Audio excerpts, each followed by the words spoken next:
آپ دیکھ رہے ہیں کی نیوز ایچ ڈی میں ہوں حارث علی شاہ گیلانی. چلتے ہیں آج کی اہم خبروں کی طرف.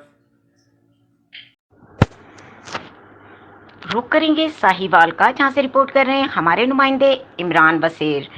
ٹریفک پولیس آفس ہفتہ وار لاکھوں روپے کی کرپشن کا انکشاف.